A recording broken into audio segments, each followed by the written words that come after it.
Hello మామ, welcome back to our channel review చిట్ నొనత్కుల్. G5 లో స్ట్రీమ్ అవుతుంది ఈ మలయాళం మూవీ అనేది. ఇప్పుడు తెలుగు ఆడియోలో అయితే మనకి స్ట్రీమ్ అవుతుంది. ఈ మూవీ చూసాక మాకేమనిపించింది అనే రివ్యూలో డిస్కస్ చేద్దాం. కానీ ఇలాంటి జెన్యూన్ మూవీ రివ్యూస్ కావాలంటే మన ఛానల్ అయితే సబ్స్క్రైబ్ చేసుకొని అలాగే పక్కనున్న బెల్ ఐకాన్ యాక్టివేట్ చేసుకున్నారనుకోండి, మేము పట్టుకునే ప్రతి వీడియో మీకు అన్ని నోటిఫికేషన్ అయితే వచ్చేస్తుంది. ఇలాంటి జెన్యూన్ మూవీ రివ్యూస్ అయితే అలాగే comment section, description, Instagram link కూడా ఉంటుంది. అందులో కూడా కంటెంట్ చెక్ చేసి మీకు వర్త్ అనిపించింది అనుకోండి, ఫాలో అయితే కొట్టి అందులో కూడా చిన్న సపోర్ట్ అనేది చూపించండి మాకు. ఈ మూవీ యొక్క బేసిక్ స్టోరీ లైన్ ఏంటంటే, జోసెఫ్ తన నాన్న ఆస్తిని అయితే మంచిగా అయితే ఎంజాయ్ అయితే చేస్తూ ఉంటాడు. ఒకరోజు వాళ్ళ ఆఫీస్ లో ఇన్కమ్ ట్యాక్స్ రైడ్ అయితే జరుగుద్ది. అప్పుడు జోసెఫ్ ఒక పర్సనల్ ల్యాప్టాప్ అనేది ఆఫీసర్స్ అయితే పట్టుకెళ్ళిపోతారు. అందులో తన వైఫ్ ది ఒక సీక్రెట్ వీడియో అయితే ఉంటది. ఆ ల్యాప్టాప్ తెచ్చుకునే లోపల ఆ వీడియో లీక్ అయిందా, అసలు ఏమైంది అనేది మనం మూవీ చూసి తెలుసుకోవాలి మామ.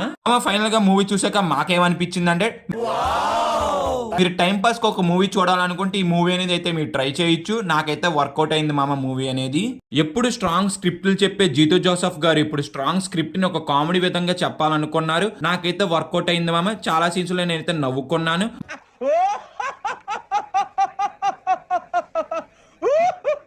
మంచి సాటిస్ఫై అయితే చేసింది నాకు మూవీ అనేది. మా మూవీలో రైటింగ్ అనేది చాలా ఆర్గానిక్ అయితే అనిపించింది. ఆ రైటింగ్ నుంచి మనకు కామెడీ అయితే జనరేట్ అయితే చేశారు. అదైతే మాత్రం నాకైతే వర్కౌట్ అయితే అవ్వింది. మూవీ మొత్తం కూడా మన ఫేస్ మీద అయితే స్మైల్ అయితే కన్ఫర్మ్ అయితే ఉంటది. మంచిగా కూడా వర్కౌట్ అయింది ఆ కామెడీ సీన్స్ అనేది నాకైతే. మూవీలో డ్రామా కూడా వర్కౌట్ అయితే అవ్వింది, బాగున్నది.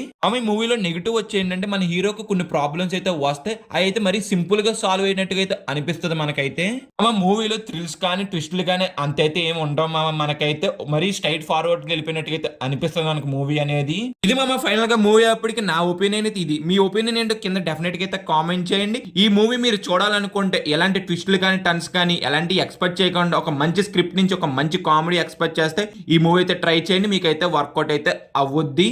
ఇంకా పర్ఫార్మెన్స్ వైజ్ అయితే మాత్రం బజిల్ జోసెఫ్ అయితే నువ్వు ఏ రికమెండేషన్ లేకుండా అవార్డు తీసుకుంటావా? చాలా బాగా చేసాడు పర్ఫార్మెన్స్ అనేది. ఇంకా సినిమాటోగ్రఫీ, ప్రొడక్షన్ వైజ్ కూడా చాలా బాగున్నాయి. మ్యూజిక్ కూడా చాలా బాగున్నది. ఓవరాల్ గా మేము ఇచ్చే రేటింగ్ ఏంటంటే 3/5. ఇంకా ఇలాంటి జెన్యూన్ మూవీ రివ్యూస్ కావాలని మన ఛానల్ అయితే సబ్స్క్రైబ్ చేసుకోండి, ఇంకా చేసుకుని వాళ్ళు లేకపోతే. అలాగే comment section, description, Instagram link కూడా ఉంటుంది. అందులో కూడా కంటెంట్ వర్త్ అనిపించింది అనుకోండి, ఫాలో అయితే కొట్టి అందులో కూడా మాకు చిన్న సపోర్ట్ అయితే చేయండి.